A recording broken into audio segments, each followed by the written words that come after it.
J'enregistre maintenant.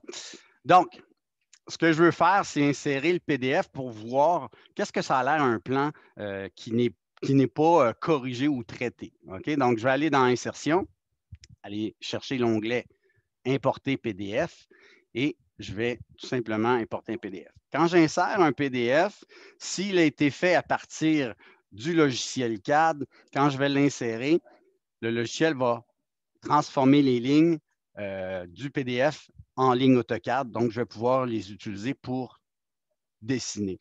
Évidemment, si mon PDF a été fait à partir d'une image, d'une photo, ça ne va pas faire un plan. OK? Donc, juste petite nuance, là, quand j'insère un PDF, s'il provient du logiciel CAD, oui, je vais pouvoir le réutiliser pour faire des lignes. OK?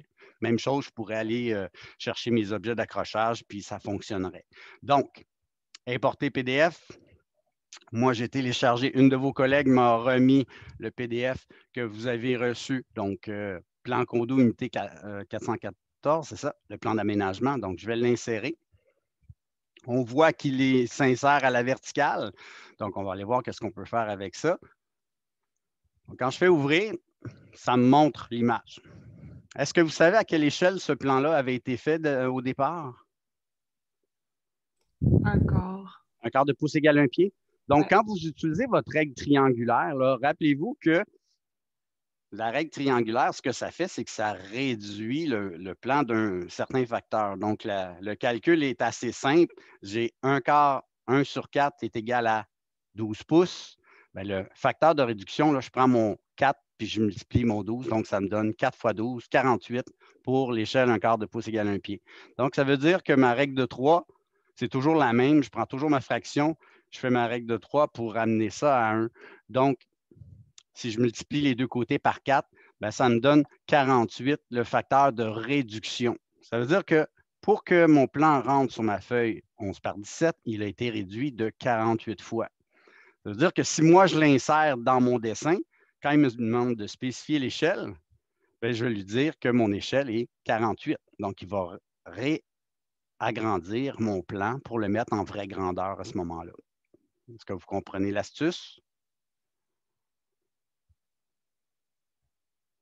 Donc, si j'avais une échelle d'un huitième de pouce égale un pied, mais ça serait 8 fois 12, ça serait 96, le facteur de réduction, et ainsi de suite. Pour toutes les échelles, ça fonctionne de la même façon. Donc, ici, je vais faire une petite rotation tout de suite. Donc, je vais faire une rotation de 90 degrés. Et je vais faire OK.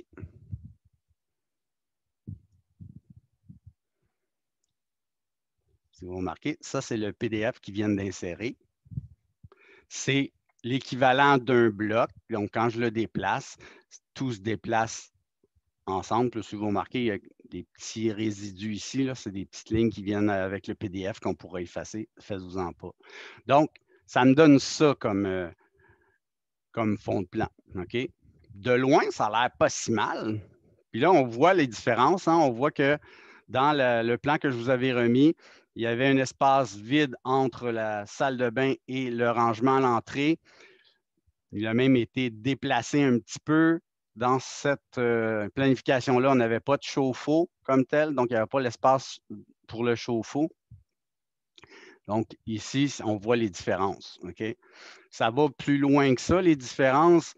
Si on fait des zooms, on va s'apercevoir que les murs n'étaient pas tout à fait bien alignés. Normalement, les murs tout autour ont la même épaisseur. Ici, on voit qu'il y a un petit décalage. Et si je fais une petite tournée, vous montrer, bien, on s'aperçoit que les murs ne sont pas tout à fait droites, ils ne sont pas tout à fait bien alignés, les lignes passent à travers. Donc, on voit là, que quand on reçoit des plans qui proviennent de l'externe, bien, ça arrive qu'on ait des modifications à faire. Donc, moi, cette année, j'avais corrigé à peu près toutes les versions des plans. J'étais convaincu, puisqu'on l'avait corrigé l'année passée, qu'ils avaient réutilisé celle-là, mais finalement, ils ont pris une version qui n'avait pas été corrigée. OK? Donc, nous, on va apporter des correctifs à notre plan. On a deux façons de voir la chose. Évidemment, ce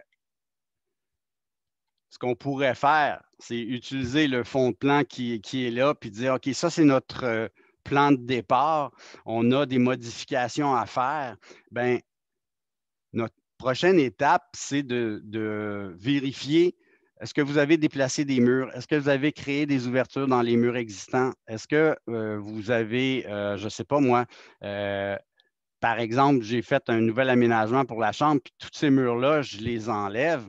Bien, ça va faire partie de la phase démolition. Donc, on va voir ce qu'on va faire avec notre plan, dire, OK, en fonction de ce que je vais avoir comme planification finale, qu'est-ce que j'ai à démolir par rapport à l'existant? Donc, une façon qui pourrait être efficace de faire, c'est de dire, je pars de ce plan-là. Moi, si j'ai modifié de toute façon la salle de bain, bien, ça fait comme cette portion-là, ça sera à démolir, puis de toute façon, elle n'apparaîtra pas dans mon plan final. C'est juste à la phase de départ que je peux mentionner, ça c'est existant, je démolis en deuxième étape, troisième étape, je rajoute mes nouveaux murs. OK? Donc, une façon simple de s'en sortir, ça serait de partir de ça puis de dire qu'est-ce qu'on démolit. On superpose notre aménagement par-dessus puis on dit OK, ben moi, finalement, cette portion-là, ça sera à démolir, je vais les mettre sur les calques démolir, etc. Donc, ça serait une façon de faire. Moi, ce que je veux qu'on regarde, c'est quand on reçoit un plan, qu'est-ce qu'on a à faire comme modification? Oui, il y a plusieurs manipulations à faire. Il va y avoir des trucs à corriger. Puis c'est ce que j'ai fait. Hein. Quand je vous remets un plan, moi, je reçois les PDF, je les corrige, je modifie les lignes, je m'organise pour que tout soit bien aligné. Puis, donc, voilà ma job. Et je pars vraiment là, à partir du PDF, qu'est-ce qu'on a à faire. OK? Donc, j'ai inséré mon PDF ici. Si je veux récupérer les lignes dedans, on voit que c'est comme un bloc. Alors, je vais le décomposer. Première étape. Donc là, c'est des lignes que je peux réutiliser dans mon dessin. OK? Ça veut dire que le cartouche ici, je n'en ai pas de besoin. Je supprime tous les éléments que je ne veux pas avoir. Donc, les petits résidus qui sont là, je vais aller les sélectionner, je vais les supprimer. Le PDF ne génère pas nécessairement du texte proprement dit. Alors, moi, tout ce qui est texte, c'est des lignes, en fait, je vais les supprimer parce que je vais rajouter le texte que je veux avoir, moi, au final. OK? Donc, vraiment, là, tout ce qui est texte, là, je supprime ça. C'est un petit ménage que j'ai à faire. Mais on s'entend que je n'ai pas à redessiner tout le plan. C'est quand même pas mal. Donc, on ne part pas de zéro. Mais tout ce qui n'est pas utile, puis ce qui serait trop long, en fait, à reconstituer en texte, bien, je vais l'écrire tout simplement par la suite. OK? Donc, j'ai vraiment supprimé les éléments que je ne voulais pas avoir. Autre petit truc, bon, là, on s'aperçoit que l'utilisateur, quand il a fait des hachures dans les murs, il n'a pas utilisé solide, donc il a utilisé des lignes et là, on s'aperçoit que c'est toutes des lignes séparées. Bien, c'est là que c'est un petit peu plus long. Bien, en fait, je pourrais faire une fenêtre de sélection puis venir supprimer les différentes hachures à l'intérieur. OK? Donc, je peux supprimer toutes mes lignes en faisant abstraction, si on veut, des murs, des cloisons, parce que c'est ça que je veux conserver au final. Donc, notre étape préparatoire, c'est de faire un ménage là-dedans. OK? Est-ce que quelqu'un qui est capable de me dire c'est quoi le petit rectangle avec la barre oblique à l'intérieur? Un calorifère? Oui, exactement. Donc, moi, pour l'instant, je vais les enlever parce qu'on s'aperçoit que c'est toutes des petites lignes séparées. Là, donc, je vais enlever ça. Mais on va s'en faire un bloc tantôt. On va se faire un petit bloc dynamique pour nos appareils de chauffage. Puis, on viendra les insérer de toute façon au bon endroit. OK? Donc, je fais le ménage de tous les éléments que je n'ai pas de besoin. Là, vous allez me dire, ouais, mais là, tu as un paquet de lignes là-dedans. Bon, on sait que c'est une bonne pratique, en fait. Quand on sélectionne nos objets, la fenêtre verte, quand on clique vers la gauche, prend tout ce qu'elle touche. Donc, ça veut dire que si je fais ça, bien, il va supprimer mes murs aussi. Donc, ce n'est pas ça que je veux faire. Donc, je peux utiliser la fenêtre bleue, la fenêtre bleue va prendre seulement que ce qui est inclus et ce qui excède ne sera pas supprimé. Donc, il va prendre juste ce qui est à l'intérieur de ma fenêtre bleue. Donc, je peux quand même, à l'aide de cette fenêtre-là, faire une sélection sélective sans pour autant supprimer mes murs. OK? Donc, je peux faire un ménage de cette façon-là. Au niveau des fenêtres, ben, on s'entend que c'est des blocs qu'on va venir insérer. Donc, moi, bien souvent, je vais venir. Là, on voit que la façon que traité le dessin dans le PDF, bien là, on s'aperçoit qu'il a fait un rectangle ici, puis quand je le supprime, j'ai plus de l'emplacement de ma fenêtre. Donc, je vais décomposer mon rectangle temporairement. Je vais utiliser ma commande ajuster, puis je vais venir couper les lignes. Et là, ça me donne l'emplacement de ma fenêtre. Donc, ça, je pourrais déjà dire, ah, OK, ça, c'est mon mur extérieur, par exemple. OK? Donc, je pourrais aller changer mon calque puis venir le positionner tout de suite sur le bon calque, puis y aller au fur et à mesure comme ça. Donc, je vois, je suis rendu dans ma job, en fait. Donc, je l'ai mis sur le calque, puis normalement, il devrait devenir bleu. Qu'est-ce qui arrive avec ça? C'est qu'en fait, le PDF, il va non seulement générer un calque sous l'appellation PDF, mais il va lui donner une propriété puis dire, ben reste tout le temps blanc. Donc, ce n'est pas ça qu'on veut. Ici, je vais mettre du calque. Je vais m'assurer que tout est du calque là-dedans. Donc, qu'est-ce que ça fait? C'est que l'élément qui est à l'écran va aller chercher les propriétés du calque. Donc, il est en bleu, il a une certaine épaisseur. S'il y avait des pointillés, il viendrait les faire. Donc, bien important, quand je fais un fond de plan, première idée, c'est de dire, OK, j'utilise les calques de base et je m'assure que les propriétés sont faites en fonction du calque que je choisis. OK? Donc, si je continue, ben là, je vais pouvoir voir si effectivement, non, on voit, il y a des superpositions de lignes. Donc, cette ligne-là n'existe pas. Je peux la supprimer. Donc, je ne conserve qu'un seul mur qu'une seule ligne. Je peux faire ma suppression d'assurage qui sont à l'intérieur. Donc, je sélectionne mes lignes, supprimer. Et j'y vais comme ça tout au long de mon plan. Donc, vous allez me dire, ouais, c'est relativement long. Effectivement, mais c'est des étapes obligées, en fait, quand on reçoit des fonds de plan qui proviennent de l'externe. OK? Donc, je vais juste aller un petit peu plus rapidement. Donc, ici, on voit que le mur n'est pas tout à fait droit. On s'entend que normalement, quand j'ai un mur de rangement, ben, il faut nécessairement que mes murs soient parfaitement alignés. Donc, ça devrait être droit, ce truc-là.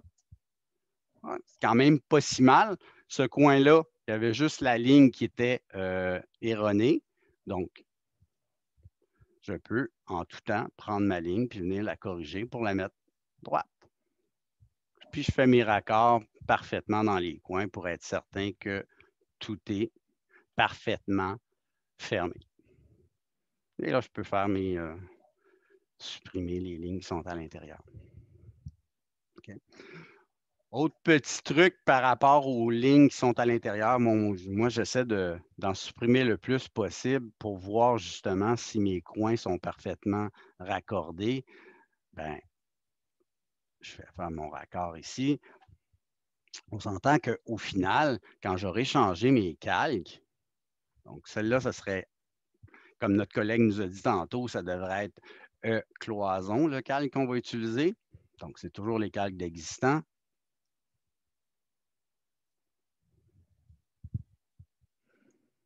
Puis, n'oubliez pas de toujours changer les propriétés aussi. Donc, vous voyez, là, ils ont mis une propriété de couleur, une propriété d'épaisseur. Ben, nous, on utilise le gabarit du département. On dit, va chercher ce qu'il y a à l'intérieur du calque cloison pour ce qui a trait type de ligne, épaisseur de ligne, couleur. Autre truc pertinent quand on fait ce genre de manipulation-là, ben, c'est d'utiliser nos outils de calque. On s'entend que si j'ai fait ma cloison ici sur le bon calque et je viens temporairement l'éteindre, ben, ça va être plus facile pour venir effacer nos hachurages qui sont à l'intérieur. Ma cloison n'est plus là, donc je vais pouvoir sélectionner rapidement mes lignes et par la suite réallumer mon calque que je viens d'éteindre.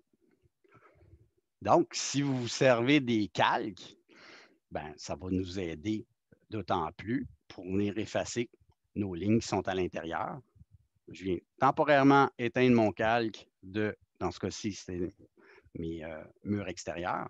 Ben, je peux venir supprimer les lignes et rallumer mon calque. Donc, on voit que l'utilisation des calques, une fois que ma job est faite, ben, ça va m'aider, en fait, à corriger mon plan. Donc, il faut faire ça pour tout ce qu'on a dans notre plan, pour vérifier que toutes nos lignes soient bien raccordées. Puis on peut, après ça, utiliser ce fond de plan-là pour faire nos plans. Vous avez déjà fait un calibrage initial sur le fond de plan que je vous ai remis la semaine dernière. Dites-vous que plus vous allez pratiquer ce genre d'opération-là, plus vous allez devenir à l'aise et vous ne poserez même plus les questions au final, ça va être instinctif. Donc, le fait de le faire une fois, deux fois, c'est bien, mais plus vous allez les répéter, ces opérations-là, plus vous allez être à l'aise et c'est comme ça qu'on gagne en vitesse, puis c'est comme ça qu'on devient de plus en plus à l'aise avec le logiciel. OK? Moi, quand on me dit « Ouais, ben là, on l'a déjà fait. » Ouais, je le sais, mais si je m'étais dit ça au cours de toutes les années où j'ai fait des plans pour le Cégep du Vieux-Montréal, je commence à faire partie des meubles. Là, moi, là, ça fait plus que 30 ans que je fais des plans pour le Cégep. J'ai répété ça des millions de fois. Donc, ne prenez pas pour acquis qu'on l'a fait une fois, c'est réglé, on détient la vérité. Non, non. Il faut refaire les opérations. La même chose pour les blocs dynamiques. Donc, vous l'avez fait une fois. Si je vous demandais de refaire un bloc dynamique dans 3 semaines, si vous n'y avez pas retouché, c'est bien évident que vous allez avoir beaucoup de questionnements. OK? Donc, je continue mes démos par rapport au bloc dynamique aujourd'hui. On va en faire quelques autres exemples pour aller toujours un petit peu plus loin, un petit peu plus loin. OK? Donc, moi, ce que je vous demande de faire aujourd'hui, c'est d'importer le PDF, aller voir les correctifs à apporter, donc principalement les lignes qui ne se croisent pas. Donc, au fur et à mesure que vous allez faire vous allez effacer les hachurages à l'intérieur, vous allez voir s'il y a des lignes qui ne se touchent pas, il va falloir bien les raccorder. Si au niveau des portes, effacez-les. De toute façon, c'est des blocs que je vais vous demander de mettre au final. Même chose pour les fenêtres. Effacez-les. On va insérer vos blocs à l'intérieur. On va même apporter certaines modifications à vos blocs dynamiques pour que ça aille encore un petit peu plus, que ça soit encore un petit peu plus efficace que ça. Donc, moi, ce que je vous demande de faire, c'est vraiment de pratiquer ça. Donc, au final, là, on va avoir nos cloisons, puis des trous dans lesquels on va venir placer nos fenêtres puis nos portes à l'intérieur. Donc, ça, c'est l'étape 1, je dirais, que vous devez faire pour faire la suite du plan le jeu de plan, en fait. J'aurais tendance à faire comme en présentiel, vous dire, OK, je vous alloue une certaine période de temps pour faire ça. Donc, vous insérez le PDF, vous apportez les correctifs, puis on continue après. Donc, moi, je vous dirais, à 9 heures, je reprends les écrans, puis on poursuit la prochaine étape. Est-ce que ça vous convient? Oui. Tout le monde? Oui. Oui. Est-ce que tout le monde, vous avez accès à votre PDF? Sinon, je vais le déposer dans Léa, là. Moi, je ne l'ai pas. J'apprécierais si vous pouviez le OK. déposer. Je vais le déposer dans Léa sans problème. Donc, je vais faire ça maintenant. Je vais arrêter le partage. Est-ce que vous avez, est-ce que c'est clair pour tout le monde ce que vous avez à faire? Oui. Je reste toujours en arrière-plan, faites-vous-en pas. S'il y a quoi que ce soit, je reste là pour répondre aux questions. Donc, je vais arrêter ça. Je vais pouvoir déposer la chose. OK. Donc, vous avez remarqué, là, quand on utilise le PDF, il traite les lignes de façon un petit peu bizarroïde. Donc, on s'aperçoit que quand on a des pointillés dans un PDF, ben, il ne va pas faire un pointillé. En fait, ce qu'il va faire, c'est qu'il va faire plusieurs petits segments de lignes. Donc, moi, quand je reçois ça, ben, je supprime tous les petits bouts de ligne, puis j'en conserve juste une, puis c'est celle-là que je vais étirer à la longueur que j'ai besoin, par exemple perpendiculaire, puis ça, je le mets sur le calque en fait, sur le calque mobilier fixe. Dans ce cas-ci, c'est une tablette ou des armoires. Ben, mobilier fixe, puis je vais mettre la propriété pointillé ou caché 2. De cette façon-là, ma ligne va devenir un pointillé versus PDF, lui, il dit, ben, tu as plusieurs petits segments de ligne. Ben, quand on l'importe, on s'aperçoit qu'il fait plusieurs petits bouts de ligne côte à côte pour générer un pointillé. OK? Donc, ça, c'est une petite mise en garde par rapport aux lignes qu'on reçoit. Ben, on s'aperçoit que c'est tous des petits bouts de ligne. On les efface, puis on en garde seulement qu'une. Sinon, avez-vous remarqué des trucs bizarroïdes, là, que vous avez de la difficulté plutôt à traiter dans ce dessin-là? Avez-vous des remarques? Ou ça allait bien? Moi, c'était juste dans la salle de bain, il y avait comme plein de pointillés. Là. Je Oui, les ai enlevés. parfait. Donc oui, on s'aperçoit là qu'il transforme tout en petits segments de ligne. On efface tout, effectivement. On conserve seulement que la largeur de notre cloison, puis on vient mettre une ligne au lieu de mettre une panoplie de lignes. Effectivement, on efface tout ça. Est-ce que vous enregistrez encore le cours? Oui, c'est pas le OK, cas? parfait. Oui, merci. Non, c'est bon. OK.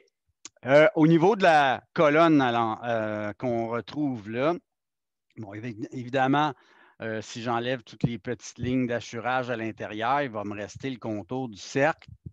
On s'aperçoit que le cercle aussi n'est pas traité comme un cercle, mais plutôt des polygones. Puis quand j'essaie de trouver le centre de ça, c'est un petit peu compliqué.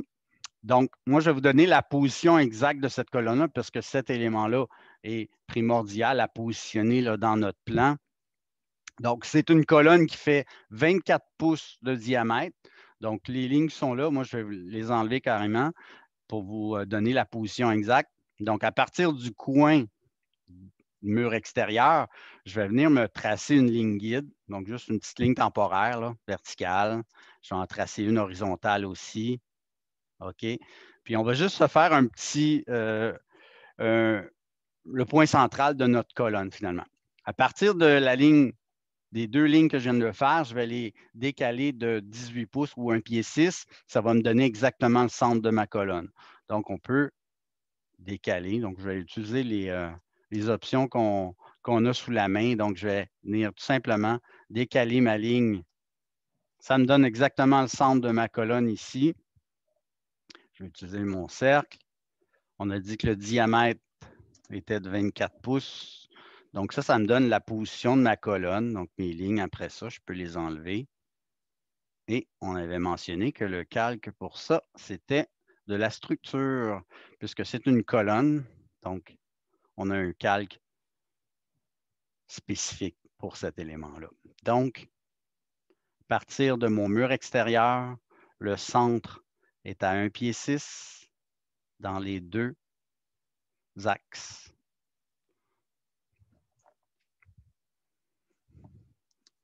Donc ça, pour positionner votre colonne.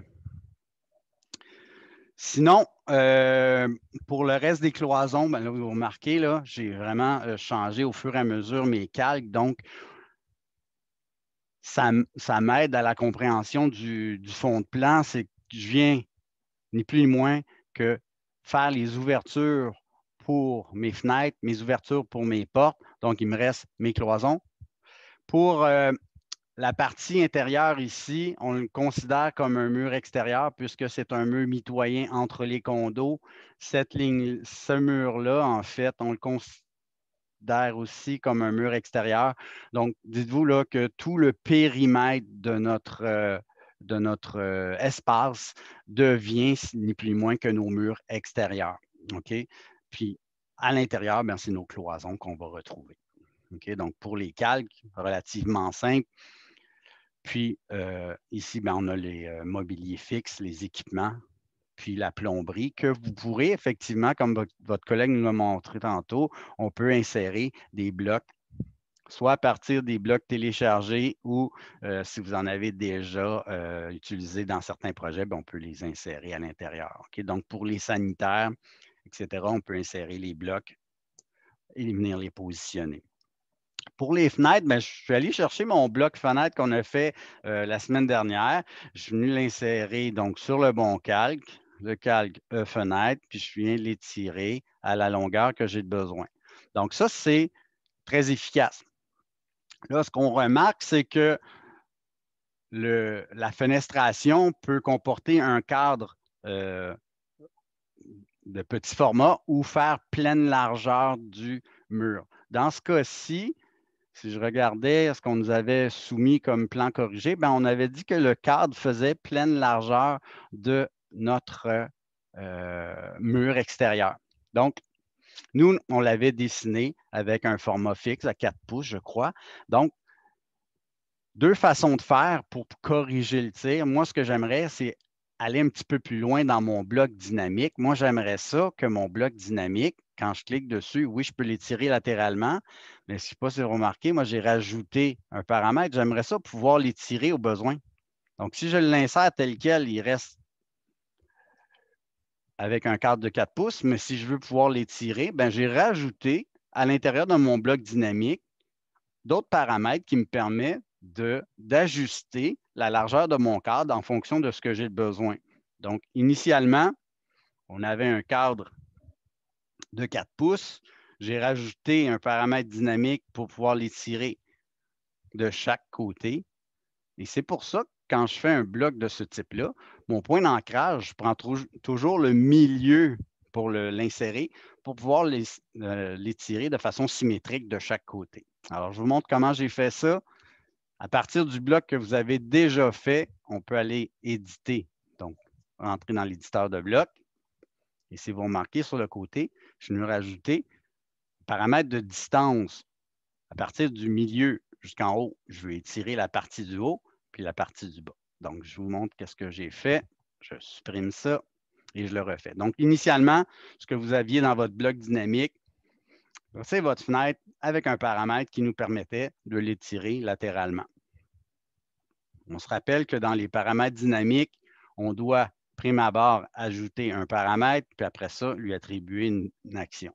Donc, paramètre linéaire, à partir du milieu jusqu'à l'extrémité ici, ça va devenir ma distance 2, donc mon deuxième paramètre. On se rappelle que la flèche de départ, on la supprime.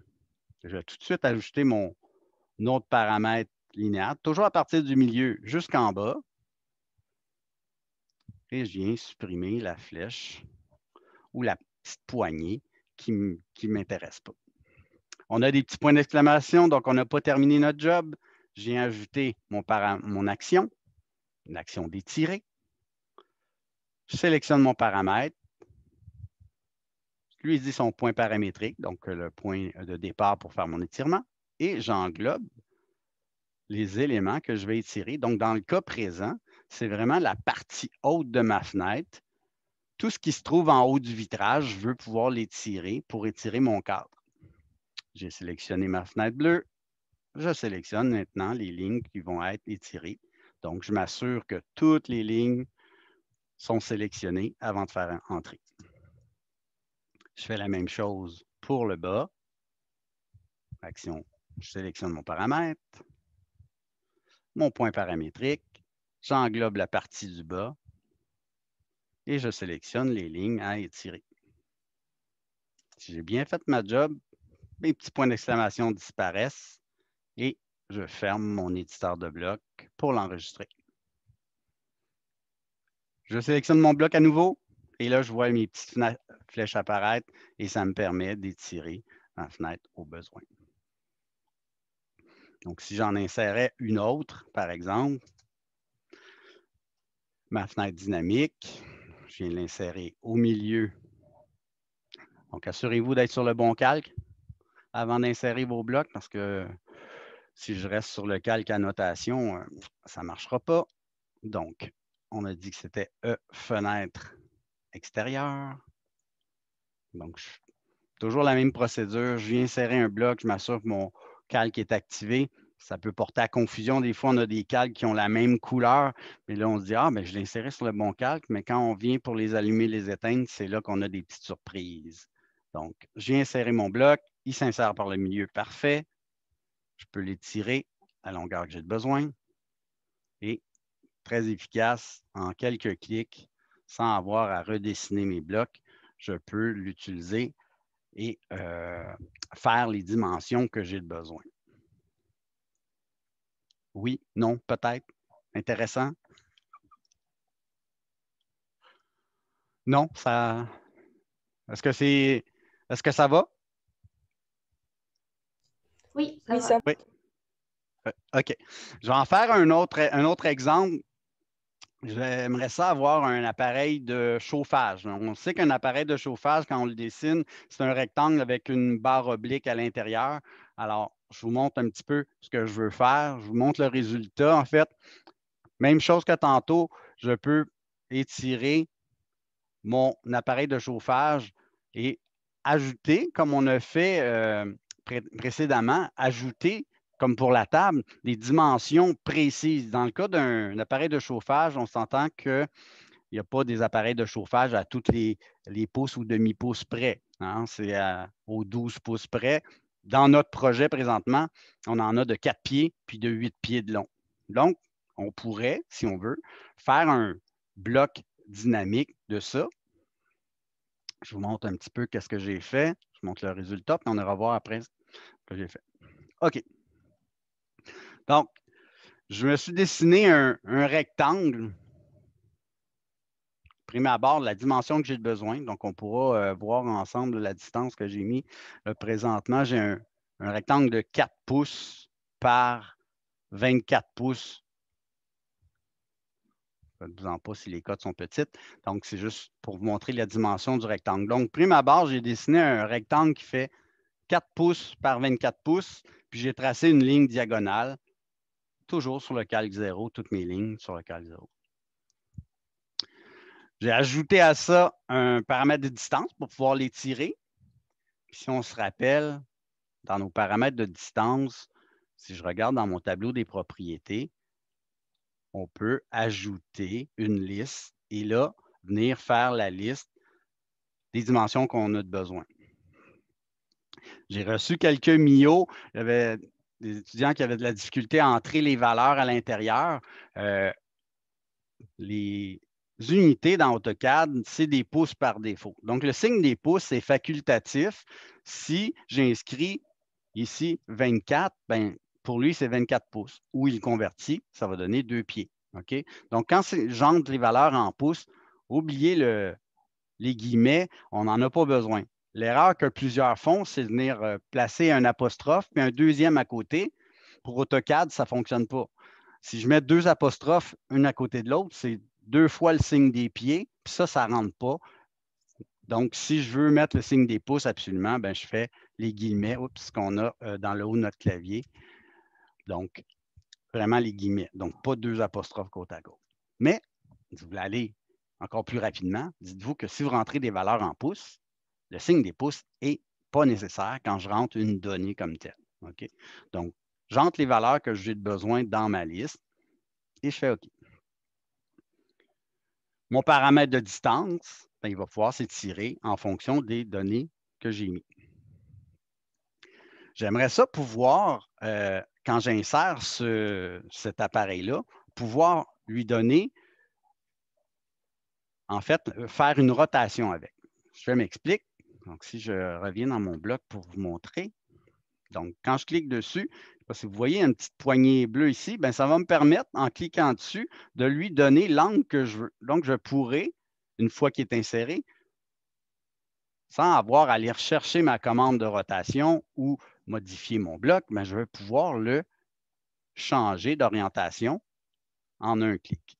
Donc, ça, c'est aussi un paramètre que je peux ajouter dans mes options dynamiques. OK? Donc, je vais pouvoir positionner mes appareils aux endroits où j'en ai besoin. Par exemple, j'en ai un ici, 4 pieds, parfait. S'il faisait 8 pieds, bien, je pourrais l'étirer pour le mettre à 8 pieds en un clic, sans même me poser de questions. Dans ma liste, j'ai mis les dimensions que je voulais avoir. Donc, je n'ai même pas besoin de point d'ancrage. Je le sais que cet appareil-là fait 4 pieds. OK, je prends mon curseur et je viens l'orienter. Ma petite poignée va me permettre de faire une rotation si j'en ai besoin. Selon le cas, je pourrais faire une rotation. Ce paramètre dynamique-là s'ajoute en tout temps. Donc, je peux aller dans mon éditeur de bloc. Ça, c'est vous remarquez, vous voyez le cercle en bleu. C'est un paramètre de rotation. Donc, je vais vous montrer. Je le supprime. Donc, j'ai un appareil de chauffage. Il a la dimension que j'ai demandée. Il a son paramètre dynamique de longueur. Excellent avec ma liste. Je veux ajouter un paramètre de rotation. Donc, je viens chercher mon paramètre. Évidemment, la rotation, je veux qu'elle se fasse à partir du point où je l'ai inséré. Donc, mon point d'ancrage, moi, j'ai pris l'intersection de mon rectangle. Il s'insère par ce coin-là. Donc, ma rotation va se faire aussi à cet endroit-là. Je clique mon point de départ et là, je viens, ni plus ni moins, positionner l'endroit où je veux avoir ma petite poignée bleue. Mon petit cercle bleu, là, par exemple, je vais le placer ici au milieu de mon rectangle. Et je clique une dernière fois pour la positionner. Donc, ça m'indique ici un cercle positionné à mon point d'ancrage et ma petite poignée bleue. J'ai un point d'exclamation, donc je n'ai pas terminé ma job. Je dois faire une action. Évidemment, ça tombe sous le sens que l'action sera une rotation dans ce cas-ci. Même principe que tantôt, je sélectionne toujours le paramètre auquel je vais attribuer mon action et au final, il me demande de sélectionner les objets que je veux faire une rotation. Je sélectionne tout ce que j'ai à l'écran. Mon petit point d'exclamation est disparu. J'ai maintenant mon paramètre de rotation qui vient de s'ajouter. J'enregistre les modifications et ma petite poignée, je vais pouvoir faire mes rotations. Donc, je peux ajouter des paramètres à un bloc en tout temps. L'idée, c'est d'entrer dans l'éditeur de bloc pour venir ajouter les éléments que je veux à l'intérieur. Donc, je vais pouvoir le copier partout où j'en ai besoin et quand le besoin va se faire sentir, je peux faire une rotation. Je vais pouvoir l'étirer à la longueur que j'ai besoin, selon le cas. Donc, chaque bloc est indépendant. Je peux donner les longueurs que je veux, les rotations que je veux. Évidemment, le calque sur lequel je vais l'insérer, chauffage, il va devenir en jaune automatiquement. Je vais pouvoir gérer mes calques de façon efficace. Est-ce que ça va pour le bloc de l'appareil de chauffage? Oui. Oui, tout le monde? Évidemment, le nom que vous donnez à votre bloc, vous pouvez donner le nom que vous voulez. Moi, je l'ai appelé appareil de chauffage simplement. Donc, je donne des noms qui sont représentatifs à l'élément que je suis en train de créer en bloc.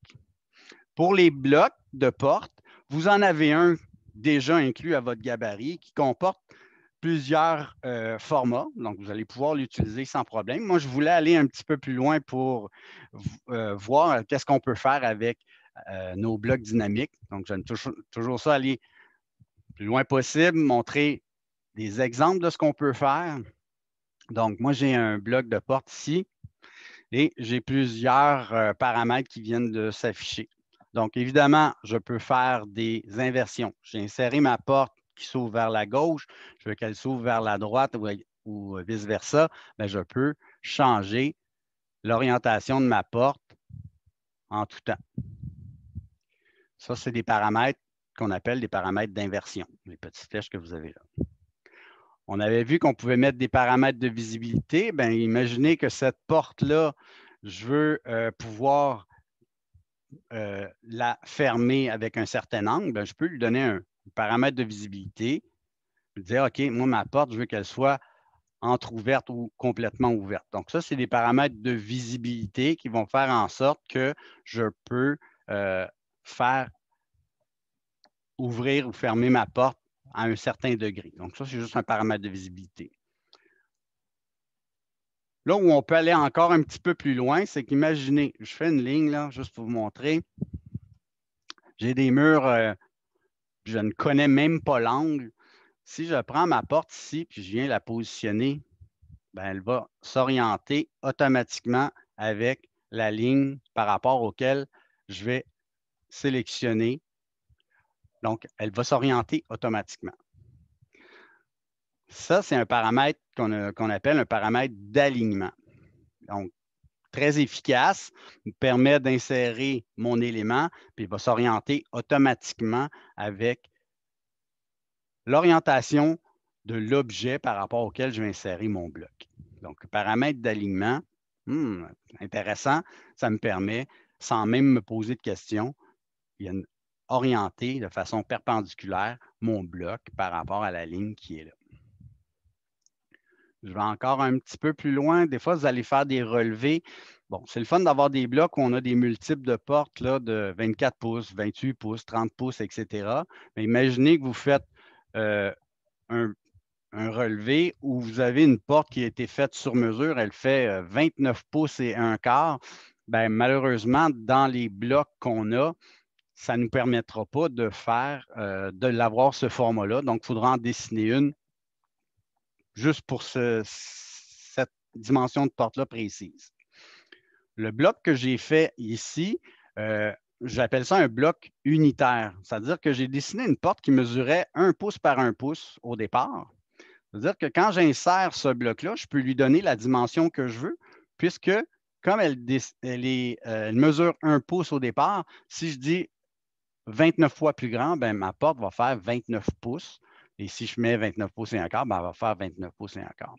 Je m'explique. Donc, si je fais insérer, je viens chercher ma porte. Moi, je l'ai appelée M-porte, par exemple. Puis ici, je lui dis, dans les formats d'échelle, je lui dis le format que j'ai besoin. Si, par exemple, je dis 30 pouces, quand je vais l'insérer, bien, ma porte va mesurer 30 pouces automatiquement. OK? Donc, si je regarde ses propriétés, j'ai une porte de 30 pouces automatiquement.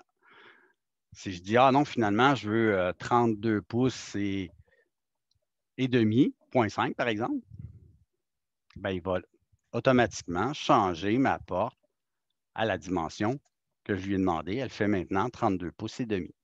Donc, je pourrais changer la dimension de ma porte en tout temps, en un clic, quand j'insère ma porte. Alors, comment j'ai fait ce bloc-là? Je vais aller dans l'éditeur pour vous montrer. L'éditeur de bloc. Donc, vous voyez, là, il y a plusieurs paramètres. Ça semble bien complexe au départ, mais ce n'est pas si compliqué que ça. Je vais les supprimer, mes paramètres, pour vous montrer un petit peu qu'est-ce que j'ai fait. Donc, au départ, ce que j'ai fait, c'est que je me suis dessiné une porte.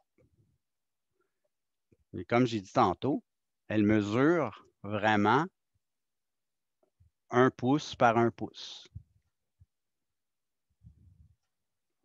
OK, donc j'ai vraiment dessiné un rectangle ici de 1 pouce de long. J'ai fait un arc avec le rayon de 1 pouce aussi. Là où ça se complique, c'est qu'en fait, l'épaisseur de ma porte, on s'entend que c'est graphique. Hein? On n'a pas besoin d'aller mesurer les épaisseurs de porte quand on fait un bloc. Donc, moi, ce que j'ai fait ici, c'est que je suis venu dessiner un rectangle de... Mes unités sont un peu petites ici, on ne les voit pas. Je vais aller dans mes distances à la place pour vous montrer.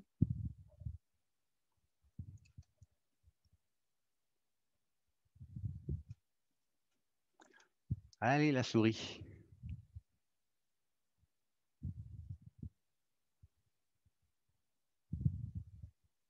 Donc, j'ai fait un rectangle qui mesure 1/32e de pouce de large.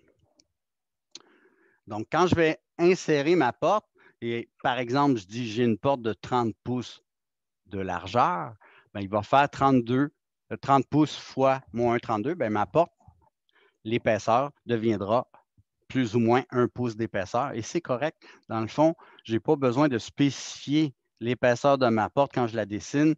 Vous allez remarquer que dans des plans CAD, bien souvent, vous n'avez seulement qu'une ligne pour déterminer la porte.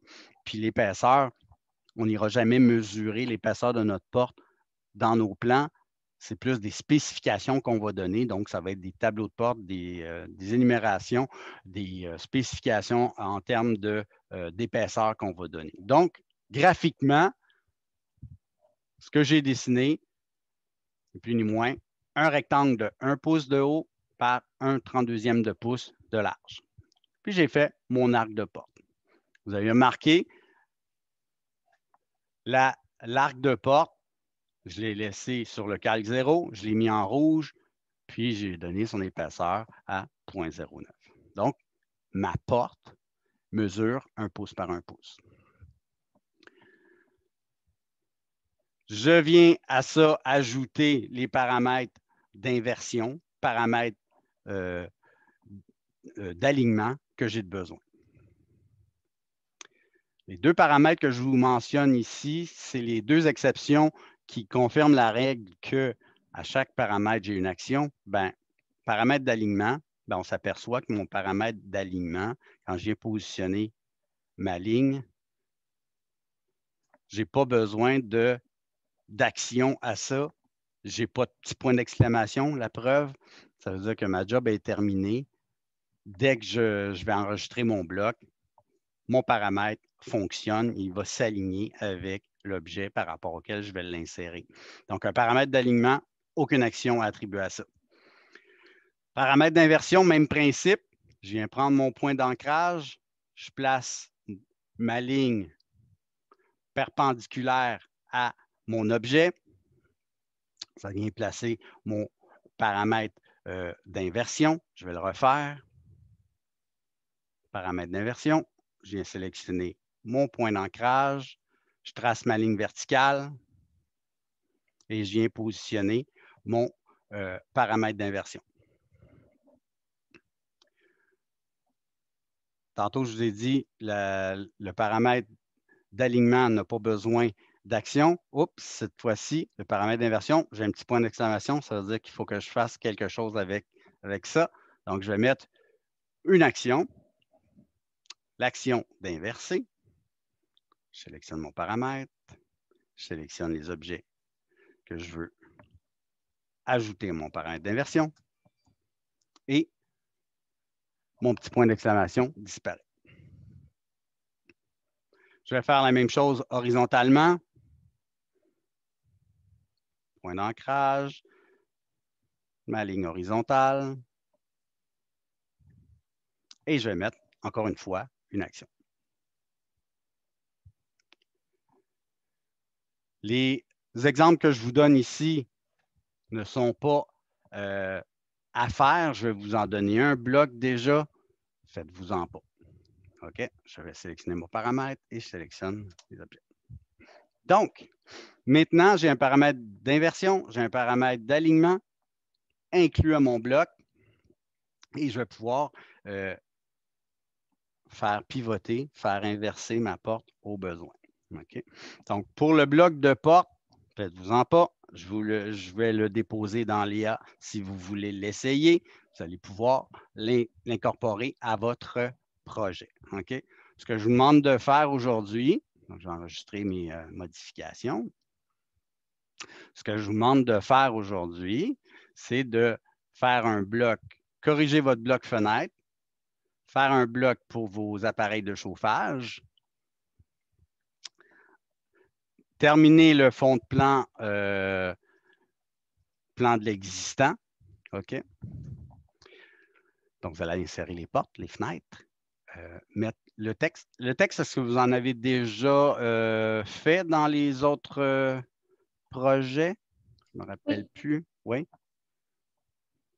Petit rappel, peut-être? OK. Donc, je vais aller dans le bon calque, évidemment. Si ma souris veut suivre, j'ai un petit décalage. OK. Donc, on s'entend, je veux faire des annotations, c'est mon plan de l'existant. Donc, pour l'instant, le calque que je vais utiliser, existant, annotation.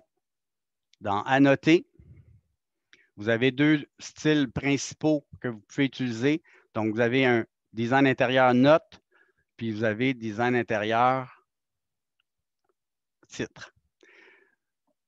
Ce qu'il faut absolument utiliser, c'est les styles de lettrage qui comportent la petite règle triangulaire en avant. Ça veut dire que ces textes-là sont annotatifs. Donc, vous allez pouvoir, ils vont s'ajuster en fonction de l'échelle d'annotation de votre plan. Donc, moi, je suis à 1/4 de pouce égale 1 pied.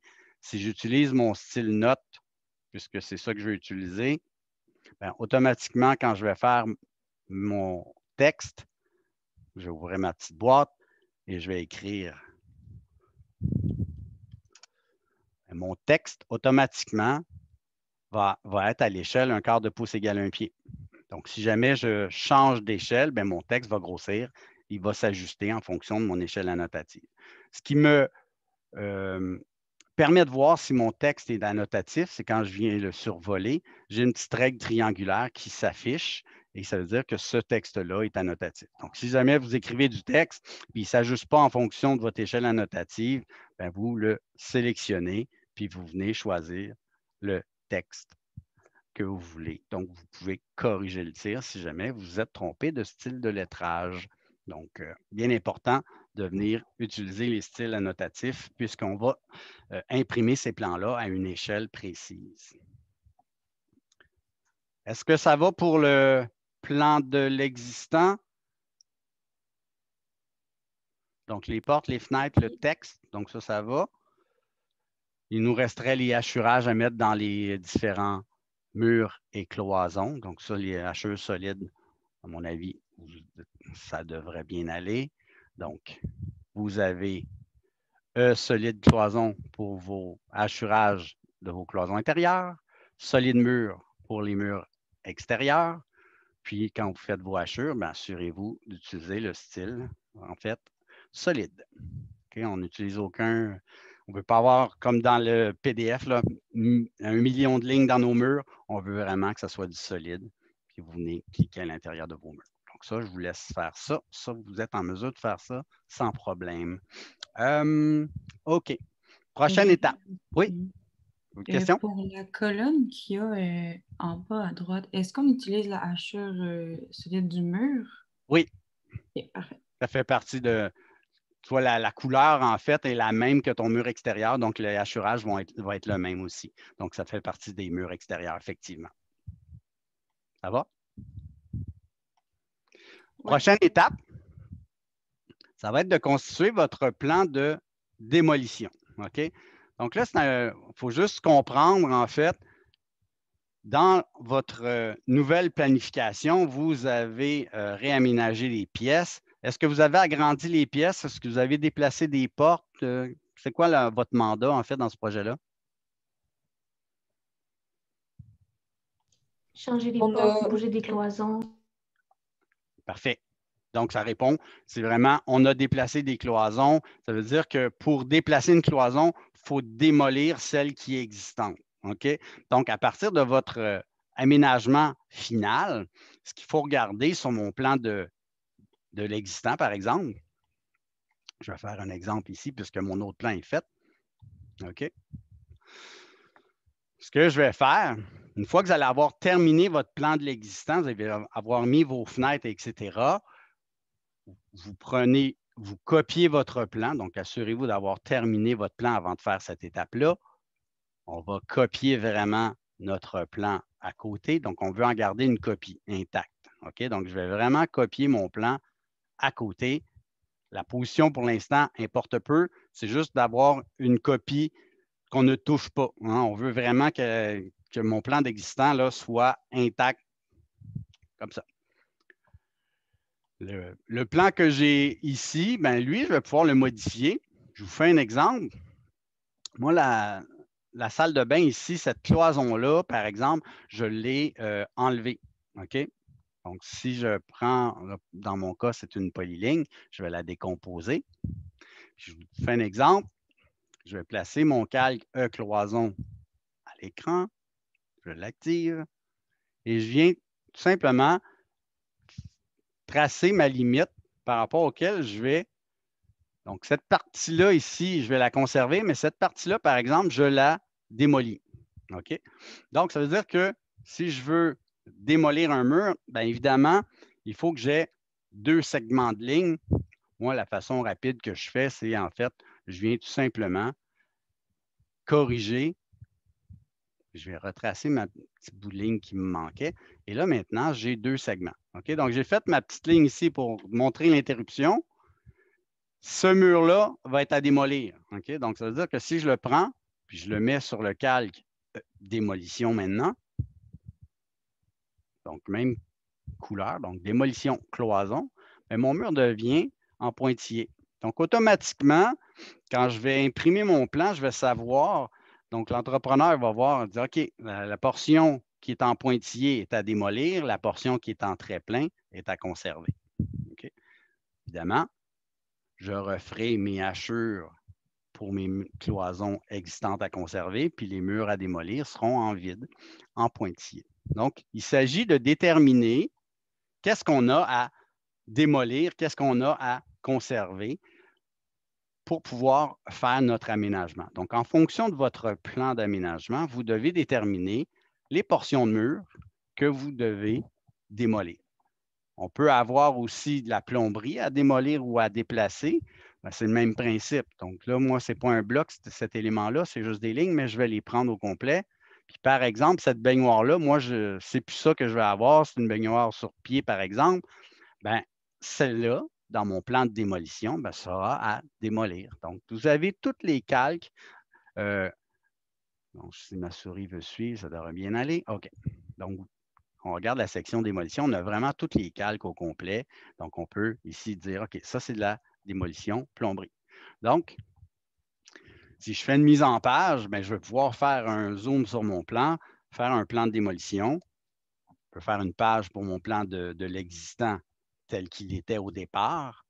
Puis par la suite, bien, je vais rajouter dans les phases subséquentes bien, ce que je rajoute. Si j'ai des nouvelles cloisons, si j'ai des nouvelles portes, si j'ai des nouveaux mobiliers. Donc, c'est juste une gestion de calque qui va me permettre de faire mon jeu de plan au final de façon efficace. Donc, à vous de déterminer qu'est-ce que vous avez à démolir. Une fois que c'est fait, on va pouvoir passer à la prochaine étape. Donc, pour le prochain cours, ce que je vous demande de faire, c'est de faire vraiment tout ce que vous avez à démolir, vous les mettez en pointillé et de faire une mise en page pour votre plan de l'existant, puis une mise en page pour votre plan de démolition. Évidemment, si je fais un autre exemple, dans ce mur-là, j'ai déplacé ma porte, j'ai une porte ici en plein milieu. Bien, évidemment, je fais un exemple, je vais décomposer mon mur parce que c'est toutes des polylignes dans ce cas-ci. Donc, je fais une simulation où je veux faire une ouverture dans mon mur. J'ai positionné l'emplacement où j'aurai une nouvelle porte, par exemple. Donc, je la positionne exactement à l'endroit où je veux la voir et je viens couper mes lignes pour pouvoir mettre cette section-là en démolition. 2 façons de faire. Comme j'ai fait tantôt, ça fonctionne super bien. Je peux étirer mes lignes Et tout ce que j'ai à faire, c'est de rajouter des lignes pour qu'elles soient indépendantes. À mon avis, c'est la façon la plus simple de le faire.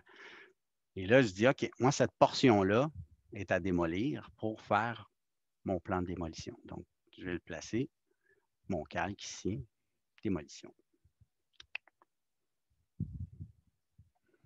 Donc ça indique à l'entrepreneur, j'ai un trou à faire ici. Là, vous allez me dire, ouais, mais là, cette porte-là, moi, j'aimerais ça qu'elle soit bouchée parce que, mais à la phase démolition, on s'entend, si j'ai une porte ici, bien, la porte, elle va être à démolir. OK? Je vais prendre la porte qui est ici. Je fais l'exemple au complet, finalement, qu'on comprenne bien la chose.